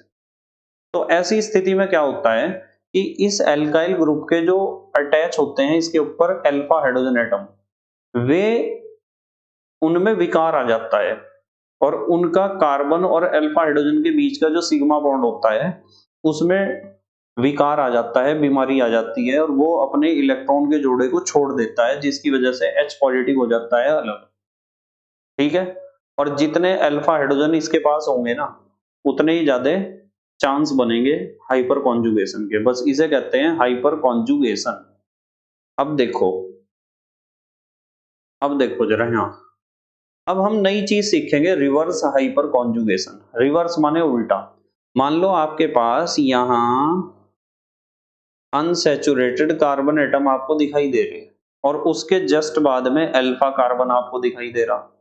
यदि इससे अटैच है कोई हेलोजन, X का मतलब तो समझते हो, हेलोजन FCl Bri, इन सबको कॉमनली X कहते हैं। तो ऐसी स्थिति में क्या होगा, ऐसी स्थिति में ये होगा कि उल्टा हो जाएगा। मतलब सब तो भाग रहे थे, इलेक्ट्रॉन के जोड़े किधर भाग रहे थे, डबल बॉन्ड की तरफ, अनसैचुरेटेड कार्बन की तरफ। पर यहाँ उल्टा हो जाता है कि डबल बॉन्ड, जो अनसैचुरेटेड कार्बन एटम का डबल बॉन्ड है, उसके पाई इलेक्ट्रॉन्स इधर को भागेंगे। ठीक है, और इधर को भागेंगे पाई इलेक्ट्रॉन्स, जिसकी वजह से यहाँ डबल बॉन्ड बनेगा। ये बन गया देखो डबल बॉन्ड, और डबल बॉन्ड बनने की वजह से अब इस कार्बन को इतने बॉन्ड की आवश्यकता नहीं है, इसके सिग्मा बॉन्ड के दोनों इलेक्ट्रॉन X के पास, तो देखो X के पास दोनों इलेक्ट्रॉन पहुंच गए और नेगेटिव चार्ज आ गया। तो यहाँ हेलोजन एटम अलग हो जाता है इलेक्ट्रॉनों को अपनी तरफ खींचकर, वो इलेक्ट्रॉनों को अपनी तरफ खींचकर अलग हो जाता है। देखो यहाँ पाई बॉन्ड के दोनों इलेक्ट्रॉन यहाँ डबल बॉन्ड बना रहे, और जब यहाँ डबल बॉन्ड बन गया तो इसे कार्बन को 5 बॉन्ड की तो जरूरत है नहीं, इसका दोनों इलेक्ट्रॉन इस हेलोजन एटम के ऊपर आगे बैठ जाएंगे, नेगेटिव चार्ज, ये बैठ गए। रिवर्स हाइपर कॉन्जुगेशन कहते हैं। और जैसे इसका एक एग्जांपल नीचे लगा हुआ है, देख लो आप example, carbon double bond carbon, ये अनसैचुरेटेड कार्बन, ये अल्फा कार्बन के ऊपर Cl एटम है, इसने जो है इलेक्ट्रॉन अपनी तरफ खींच के ये Cl नेगेटिव बन के अलग हो गया, जिसकी वजह से इस बॉन्ड को यहाँ आना पड़ा। बताओ समझ में आ रही क्या बात? और जब बॉन्ड यहाँ से हटता है तो इसके ऊपर पॉजिटिव चार्ज आ जाता है, देखो। तो ये होता है रिवर्स हाइपर कॉन्जुगेशन। यदि कोई पूछ लेता है तो आपको बता देना है इसी तरीके से एग्जाम्पल में लिखकर। अब हम आते हैं अपने आखिरी पड़ाव पर, ध्यान से समझना, effects of hyper conjugation. Hyper conjugation से हमें क्या क्या बातें सीखने को मिलती हैं, कहाँ कहाँ इफेक्ट डालता है। सबसे पहले इफेक्ट डालता है स्टेबिलिटी ऑफ एल्कीन्स पर।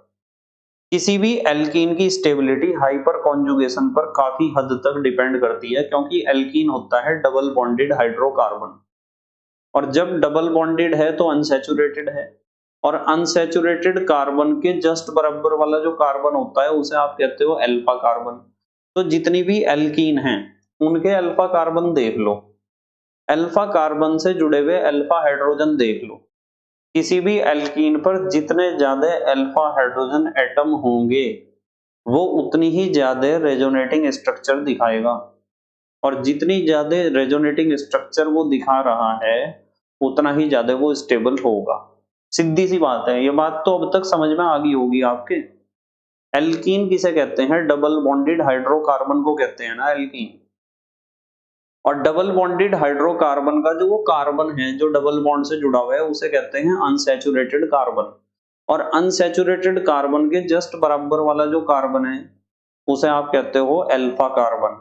और अल्फा कार्बन के ऊपर जो हाइड्रोजन एटम जुड़े हुए होते हैं उन्हें आप कहते हो अल्फा हाइड्रोजन एटम।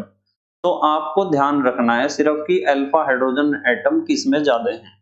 जिसमें अल्फा हाइड्रोजन एटम्स की संख्या ज्यादा होगी वो उतनी ही ज्यादा बॉन्ड लेस रेजोनेटिंग स्ट्रक्चर दिखाएगा। और जितनी ज्यादा वो बॉन्ड लेस रेजोनेटिंग स्ट्रक्चर दिखाएगा उतना ही ज्यादा वो स्टेबल होगा। ठीक है, देखो इस बात को आप ऐसे लिख सकते हो स्टेबिलिटी ऑफ एल्कीन्स को, कि stability of alkenes directly proportional होती है नंबर ऑफ रेजोनेटिंग स्ट्रक्चर्स के। यानी उस एल्कीन के कितने ज्यादा रेजोनेटिंग स्ट्रक्चर बनेंगे। भाई आपको पता है जितने ज्यादा रेजोनेटिंग स्ट्रक्चर बनते हैं किसी भी कंपाउंड के वो उतना ज्यादा स्टेबल होता है, ये तो प्रकृति का नियम है। तो stability of alkene directly proportional होती है नंबर ऑफ रेजोनेटिंग स्ट्रक्चर के, यानी रेजोनेटिंग स्ट्रक्चर्स जितने ज्यादा होंगे एल्कीन उतना ज्यादा स्टेबल होगा। और बेटे number of resonating structures directly proportional होते हैं number of alpha hydrogen attached to alpha carbon. यानी नंबर ऑफ रेजोनेटिंग स्ट्रक्चर कब होंगे ज्यादा, जब अल्फा हाइड्रोजन ज्यादा होंगे, ये अल्फा हाइड्रोजन पर डिपेंड करेगा। और अल्फा हाइड्रोजन किस पे डिपेंड करेगा, number of alkyl groups attached to the double bonded carbon atom. ये जो डबल बॉन्डेड कार्बन एटम होता है ना, देखो इसे जिसे आप अनसैचुरेटेड कार्बन एटम कहते हो, इसके ऊपर जितने अल्काइल ग्रुप अटैच होंगे ना उतने ही ज्यादा इन अल्काइल ग्रुप के ऊपर अल्फा हाइड्रोजन अटैच होंगे। और जितने ज्यादा अल्फा हाइड्रोजन, भाई यहाँ जो कार्बन होगा अल्फा कार्बन होगा, अल्काइल ग्रुप का ये वाला कार्बन अल्फा कार्बन होगा। अल्फा कार्बन जितना ज्यादा होगा उतना ही उस पे अल्फा हाइड्रोजन होगा, और अल्फा हाइड्रोजन ज्यादा होगा तो उतने ही ज्यादा रेजोनेटिंग स्ट्रक्चर बनेंगे, और रेजोनेटिंग स्ट्रक्चर जितने ज्यादा बनेंगे उतना ही स्टेबिलिटी बढ़ेगा। तो यहाँ इस बात को ध्यान रखना आप, जो ये लिखी हुई है बात 3 लाइनों में, कि stability of alkenes is directly proportional to the number of resonating structures, और number of resonating structure is directly proportional to the number of alpha hydrogen, और number of alpha hydrogen is directly proportional to the number of alkyl group attached to double bonded carbon atom, या attached to unsaturated carbon atom भी आप कह सकते हो। इसलिए order of stability of alkenes, alkenes की stability का order देखो, इस कार्बन को देख लो, इस कार्बन को कितने अल्काइल ग्रुप हैं, 1 2 3 4, 4 अल्काइल ग्रुप हैं। तो इसका मतलब अल्फा हाइड्रोजन, यदि ये चारों CH3 है ना, तो 3 3 दूनी 6, 3 तिया 9, 3 चौक 12 अल्फा हाइड्रोजन होंगे। और जब इसके पास 12 अल्फा हाइड्रोजन हुए तो 12 ही तरह के रेजोनेटिंग स्ट्रक्चर बनाएगा ये, और 12 तरह के रेजोनेटिंग स्ट्रक्चर बनाएगा तो स्टेबिलिटी देखो कितनी ऊपर पहुंच जाएगी इसकी। तो इसकी स्टेबिलिटी सबसे ज्यादा है क्योंकि अल्काइल ग्रुप इसके पास 4 हैं। यहाँ देखो एक अल्काइल ग्रुप की जगह H लिख दिया, अल्काइल ग्रुप कितने हो गए, 3 हो गए अल्काइल ग्रुप, तो इसकी स्टेबिलिटी भी घट गई। ठीक है, गिन लोगे ना, 3 तिया 9 अल्फा हाइड्रोजन हो सकते हैं यदि तीनों CH3 हैं। इसके बाद देखो 2 जगह H लिख दिया, 2 ही अल्काइल ग्रुप हैं तो इसकी स्टेबिलिटी और भी घट गई। और यहाँ देखो 3 जगह H लिख दिया, 1 ही अल्काइल ग्रुप है, स्टेबिलिटी और भी घट गई। और इस गरीब के पास एक भी अल्काइल ग्रुप नहीं है, इस कार्बन के पास भी दोनों हाइड्रोजन और इस वाले कार्बन के पास भी दोनों हाइड्रोजन, तो इसकी स्टेबिलिटी और भी ज्यादा घट गई। तो ध्यान रखना double bonded hydrocarbons means alkene. Alkene के कार्बन एटम जो होते हैं जिन्हें आप अनसैचुरेटेड कार्बन एटम या डबल बॉन्डेड कार्बन एटम कहते हो, इनके ऊपर जितने भी अल्काइल ग्रुप अटैच होंगे स्टेबिलिटी उतनी ज्यादा होगी, क्योंकि वे जो अल्काइल ग्रुप हैं उनके पास अल्फा कार्बन होगा, और अल्फा कार्बन के से जुड़े हुए हाइड्रोजन को अल्फा हाइड्रोजन कहेंगे।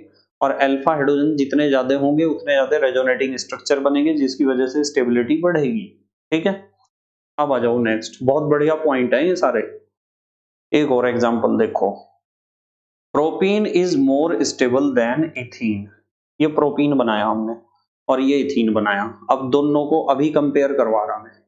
प्रोपीन का ये वाला कार्बन कैसा है, आप कहोगे कि सर डबल बॉन्डेड कार्बन, या फिर आप कहोगे कि sir unsaturated carbon. Unsaturated carbon के जस्ट बराबर में आ जाओ, ये कार्बन कैसा है, आप कहोगे सर पकड़ लिया अल्फा कार्बन। अल्फा कार्बन के पास हाइड्रोजन कितने हैं देखना, 3, तो 3 रेजोनेटिंग स्ट्रक्चर दिखाएगा। ठीक है, यहाँ देखो, यहाँ ये वाला कार्बन कैसा है, डबल बॉन्डेड कार्बन है जी। ये वाला कार्बन कैसा है, डबल बॉन्डेड है जी। और डबल बॉन्डेड कार्बन है तो इसके बराबर में डबल बॉन्डेड कह दो या अनसैचुरेटेड कह दो, इसके बराबर में यदि कोई कार्बन होता तो उसे ही तो आप अल्फा कार्बन कहते, और उस अल्फा कार्बन पे कोई हाइड्रोजन अटैच होता उसे ही तो अल्फा हाइड्रोजन कहते हैं। और अल्फा हाइड्रोजन की संख्या गिन के ही तो आप रेजोनेटिंग स्ट्रक्चर बताते कितने बनेंगे, और जितने ज्यादा रेजोनेटिंग स्ट्रक्चर बनते उतनी ज्यादा स्टेबिलिटी आप बताते हैं। यहाँ तो मुझे पता चल गया कि अल्फा हाइड्रोजन 3 है, तो 3 रेजोनेटिंग स्ट्रक्चर बनेंगे। इसके गरीब के पास तो एक भी अल्फा हाइड्रोजन नहीं है, तो रेजोनेटिंग स्ट्रक्चर कैसे बन जाएंगे, तो ये तो कम स्टेबल होगा ही। ठीक है, देखो देखो समझाता हूं इस बात को। यहाँ देखो नीचे CH3 को खोल के बना दिया आपको बताने के लिए कि 3 H हैं इसके पास, अल्फा H। और यहाँ क्या खोल दें जब कुछ है ही नहीं खोलने को। ठीक है, तो अल्फा हाइड्रोजन इसके पास 3 है, इसके पास 0 है, इसलिए बॉन्डलेस रेजोनेटिंग स्ट्रक्चर इसके 3 बनेंगे और इसके रेजोनेटिंग स्ट्रक्चर बनेंगे 0, इसलिए ज्यादा स्टेबल होगा। तो यदि एग्जाम में क्वेश्चन आता है ना कि प्रोपीन और एथीन या इथाइलिन भी कहते हैं इसे, इन दोनों में ज्यादा स्टेबल क्यों है, कौन है और क्यों है, ठीक है, एक्सप्लेन विद रीजन, तो आप इसे लिख के आओगे वहां, इसे इतने को लिख दो, लैंग्वेज लिखने की जरूरत ही नहीं। ठीक है, एग्जामिनर अपने आप समझ जाएगा कि सही लिखा है बिल्कुल। इसी तरीके से यदि ये क्वेश्चन आता है butene 2 is more stable then butene 1, देखो ब्यूटीन 2 कार्बन गिन रहा, देखो मैं पहले मैं कार्बन को मार्क कर दूं, 1 2 3 4, देखो ब्यूट है ना, और डबल बॉन्ड है, डबल बॉन्ड कौन से नंबर पे देख लो, 1 2 3 4, दूसरे कार्बन के ऊपर डबल बॉन्ड है इसलिए इसे हम कहते हैं ब्यूटीन 2, और दूसरे को देखो 1 2 3 4, यहाँ कार्बन पहले पे ही है, देखो डबल बॉन्ड, पहले कार्बन पे डबल बॉन्ड आ गए, 2 3 4। अब इन दोनों में ज्यादा स्टेबल कौन है, देखो मैं बताता हूँ कौन है ज्यादा स्टेबल, पहले सबको उड़ा दूं। देखो डबल बॉन्ड का ये अल्फा, ये अनसैचुरेटेड कार्बन, ये भी अनसैचुरेटेड कार्बन, अनसैचुरेटेड कार्बन के बराबर में अल्फा कार्बन और इसके इधर वाला अल्फा कार्बन, तो इस अल्फा पे 3 हाइड्रोजन, इस अल्फा पे भी 3 हाइड्रोजन, तो अल्फा हाइड्रोजन टोटल कितने हुए, 6। तो बॉन्ड लेस रेजोनेटिंग स्ट्रक्चर्स कितने हुए, 6। और इस पे आइयो बेचारे पे गरीब पे ब्यूटीन 1 पे आ जाओ, अनसैचुरेटेड कार्बन, अनसैचुरेटेड कार्बन, इसके तो इधर मामला ही साफ है पूरा।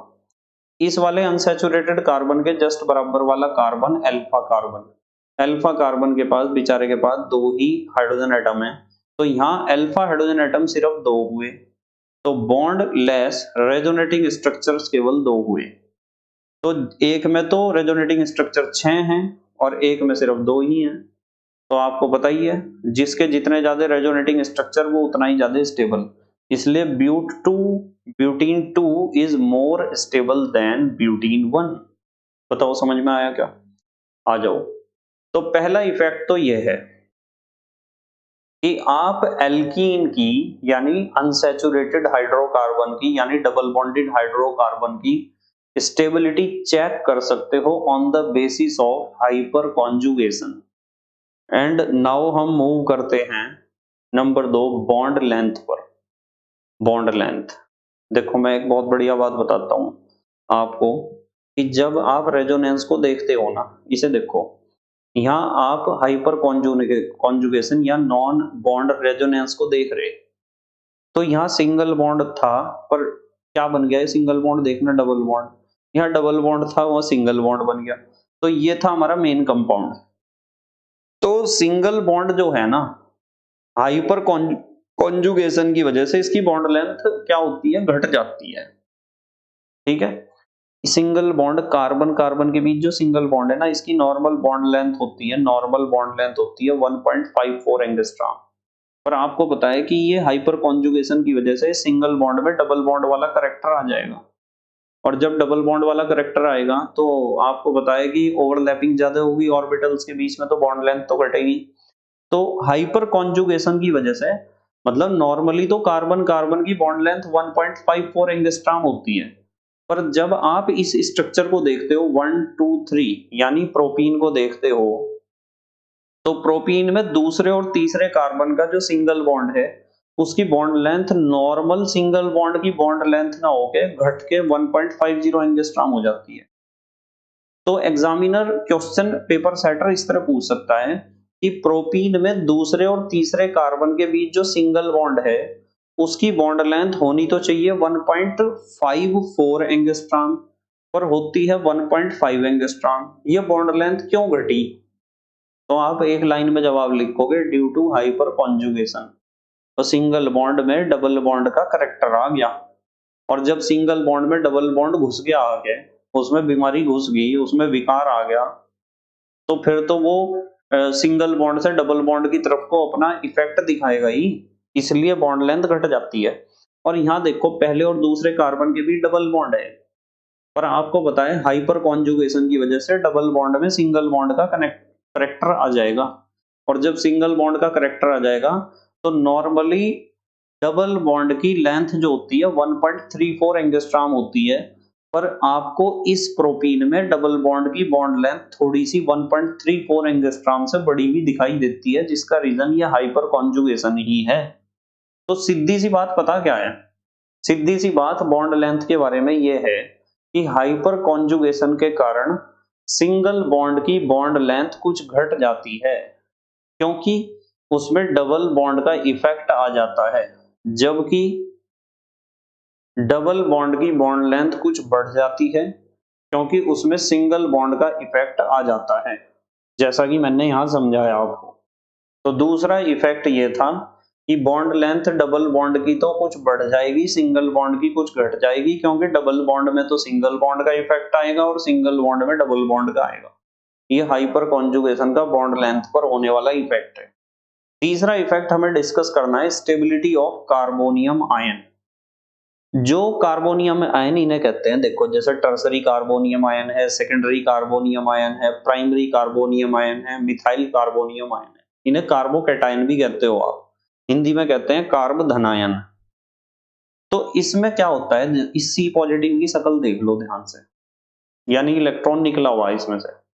तो आपको पता है कि इलेक्ट्रॉन का जोड़ा जो आएगा, इलेक्ट्रॉन का जोड़ा कह दो या इलेक्ट्रॉन्स जो आएंगे, वे इस कार्बन के ऊपर जो पॉजिटिव चार्ज है इसकी वजह से इसमें खाली पी कक्षक उपलब्ध हैं, वैकेंट पी ऑर्बिटल। तो इलेक्ट्रॉन पेयर एंट्री करता है वैकेंट पी ऑर्बिटल्स में, किसके? सी पॉजिटिव के, यानी पॉजिटिवली चार्ज कार्बन एटम के। तो होता क्या है कि अब यहाँ स्टेबिलिटी देखोगे, ये जो सी पॉजिटिव है वो सी पॉजिटिव तो आपका मेन कार्बन है। मेन का मतलब जैसे वहां अनसैचुरेटेड कार्बन को आप देख रहे थे, इसके बराबर में यहां जाओगे ना, ये तो आपका मेन कार्बन है, जैसे वहां अनसैचुरेटेड कार्बन था। इसका जो कार्बन होगा अल्फा होगा, इसका जो कार्बन होगा अल्फा होगा, इसका जो कार्बन होगा अल्फा होगा।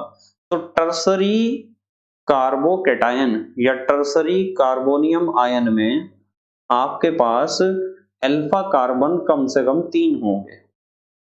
तो अल्फा हाइड्रोजन, यदि ये CH3 ये CH3 ये CH3 है, तो 3 3 9 होंगे अल्फा हाइड्रोजन इसके पास, और 9 अल्फा हाइड्रोजन होंगे तो 9 तरह का रेजोनेटिंग स्ट्रक्चर दिखाएगा, और 9 तरह के रेजोनेटिंग स्ट्रक्चर यदि इसने दिखाए तो स्टेबिलिटी तो इसकी बहुत ज्यादा होगी।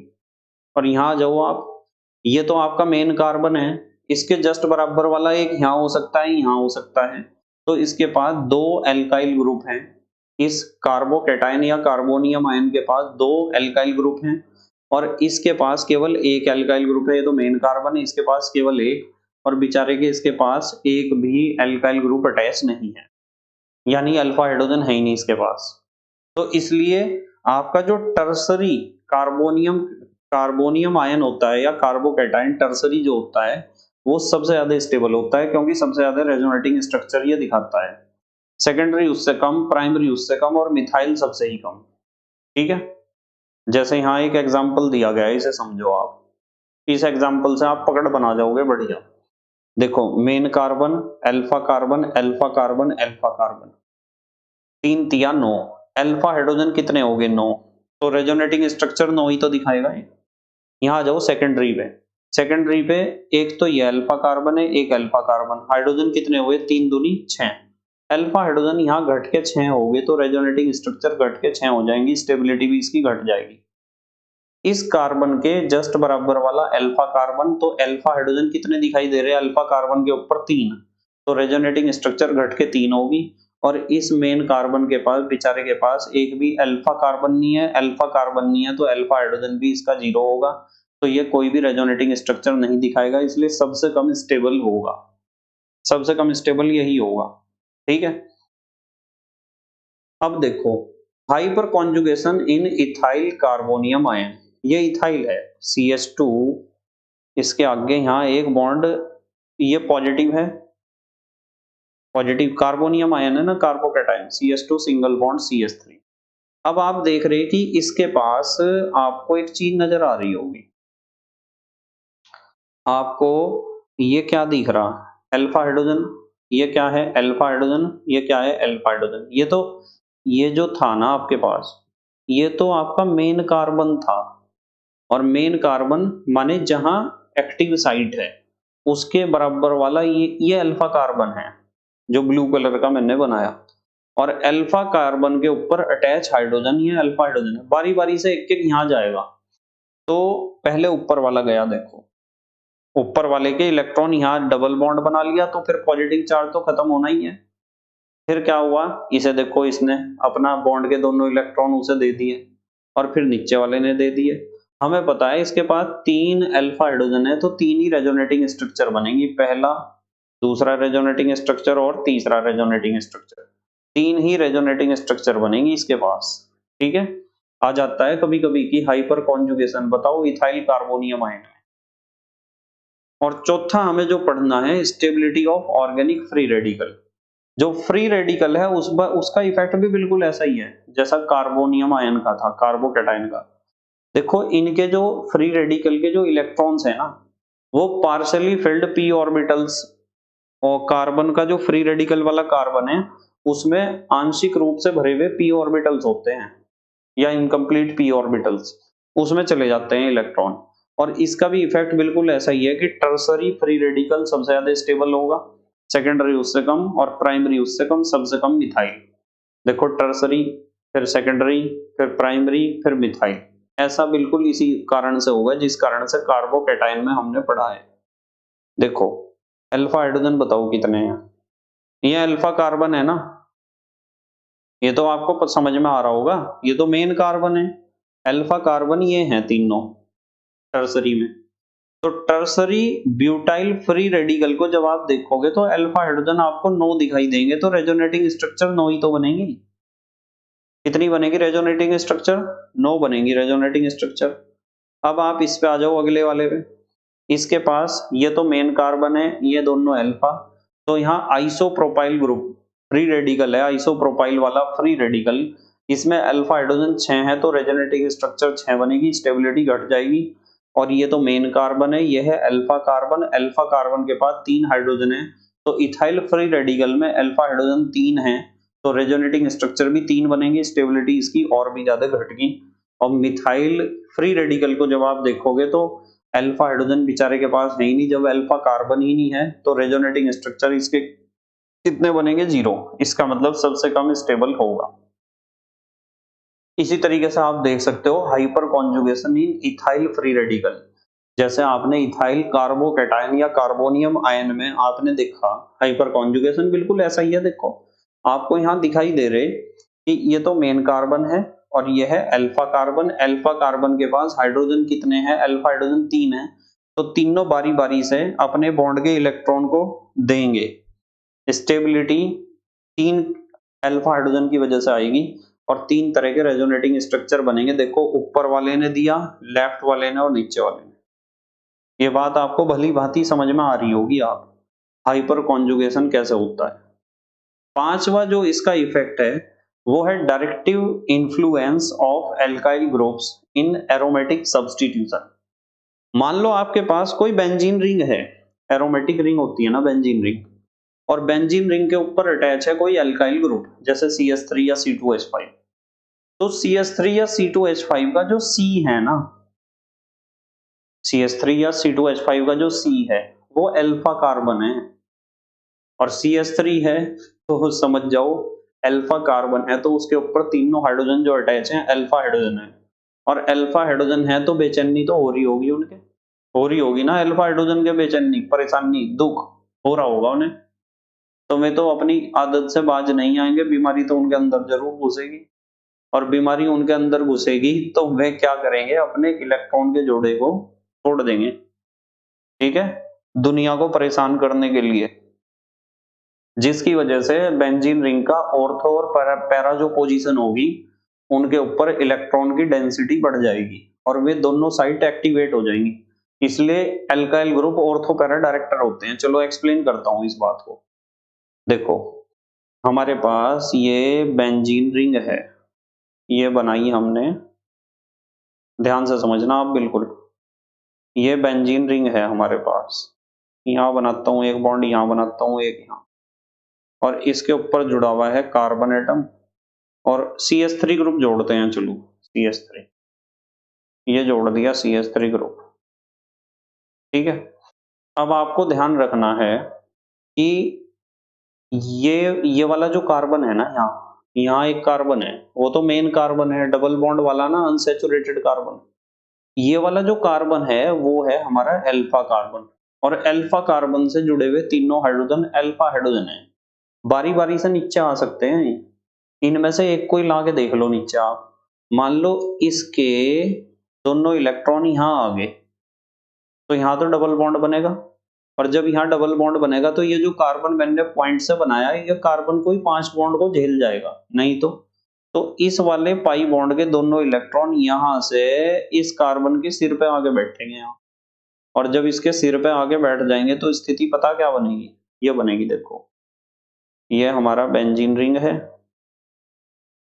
बेंजीन रिंग में ये बॉन्ड है, ये बॉन्ड है, ऊपर आपको पता है यहाँ डबल बॉन्ड बन गया, और ये कार्बन एटम है, ये H अभी जुड़ा हुआ है और ये भी H अभी जुड़ा हुआ है, पर इस H ने जो है अपने हथियार गिर दिए, तो यहाँ आपको पता है कि यहाँ तो डबल बॉन्ड बन गया और इस बॉन्ड के दोनों इलेक्ट्रॉन यहाँ आके बैठ गए, इन इलेक्ट्रॉन को ऐसे दिखा सकते हो और नेगेटिव चार्ज आ गया भाई, तो आपको पता है इस पोजीशन को हम कहते हैं ऑर्थो पोजीशन, ये ऑर्थो पोजीशन है। तो ऑर्थो पोजीशन पे इलेक्ट्रॉन का घनत्व बढ़ा या नहीं बढ़ा, इलेक्ट्रॉन डेंसिटी बढ़ गई, और इलेक्ट्रॉन डेंसिटी यदि यहाँ बढ़ी तो ये वाली साइट एक्टिवेट होगी, इसलिए हम कहते हैं ortho para director, ortho position activate कर दी, पर अभी शांति नहीं पड़ी यहाँ। अब जो है ये वाला कार्बन परेशान हो रहा कि मेरे ऊपर क्यों नेगेटिव चार्ज रख रखा ऑर्थो पोजीशन वाला कार्बन।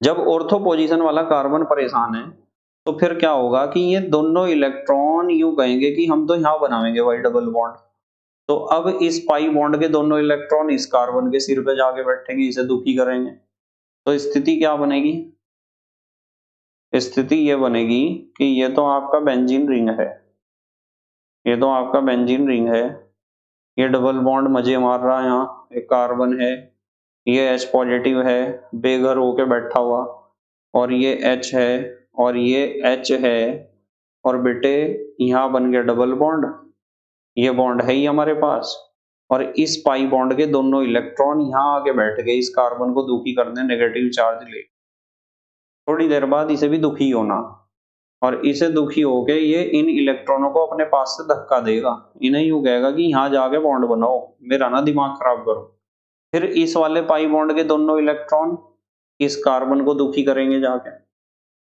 तो इस कार्बन को दुखी करेंगे तो स्थिति क्या बनेगी, स्थिति ये बनेगी, देखो ये स्थिति डेवलप होगी, ये है और ये नया बना, और ये इलेक्ट्रॉन यहाँ जाके बैठ गए नेगेटिव चार्ज, और डबल बॉन्ड है, कार्बन है, ये H है, ये H बेघर है, और ये H जुड़ा हुआ है।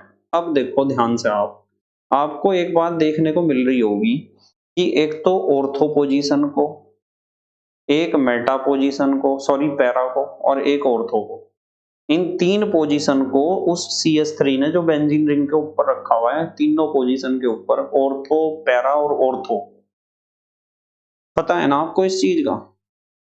भाई ये चीज तो आपको पता ही होगी